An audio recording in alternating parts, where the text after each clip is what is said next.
Hey, what's up? This is Todd Smith, and I'm back with another video.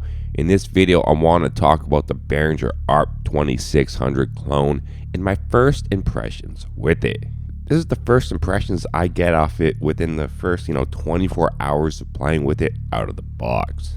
And one of the biggest impressions is it's pretty complex and a little overwhelming if you don't have much modular, semi-modular experience. So if you're somebody like me who's used more subtractive synths, virtual analog, workstations, groove boxes, wavetable stuff, and you haven't dabbled much in modular and semi-modular, definitely expect to have a pretty big learning curve. Couple days in and I'm just now starting to patch up cables in a very basic manner. My first couple days were purely controlling oscillators and using internal modules, no patching, just sliders. Getting used to what the modules do, how they react in default manner.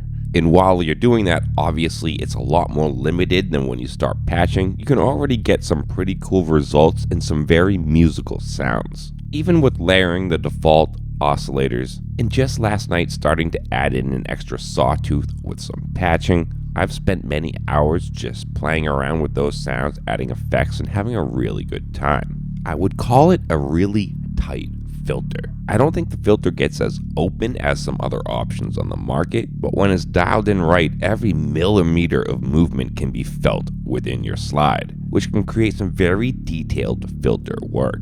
The filter does have a specific sound to it. It may be something you like or something you don't like. That is a personal thing. But again, at the very core, default of this machine, it's still very usable, very musical, and I can't wait to jump deeper into the possibilities. Now, if we go to the build, I feel it's really built well. I think it's pretty much all metal. The knobs and sliders feel really great. If you picked it up on the sale price tag, you got a hell of a deal when it comes to build quality and price.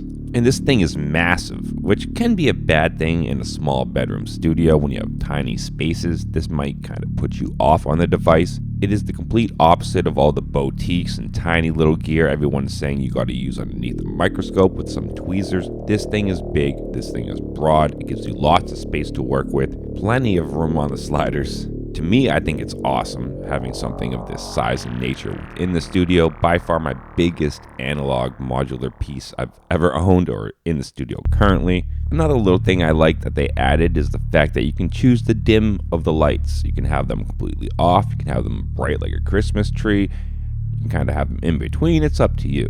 My overall first impressions, 24 hours with the machine is really good. I really like it. I'm pretty sure it's going to be something that stays in the studio long term. When you got your ARP 2600, what were your impressions within the first 24 hours of this device? I would love to know your initial impressions. And as always, stay positive, stay creative, support each other, and peace.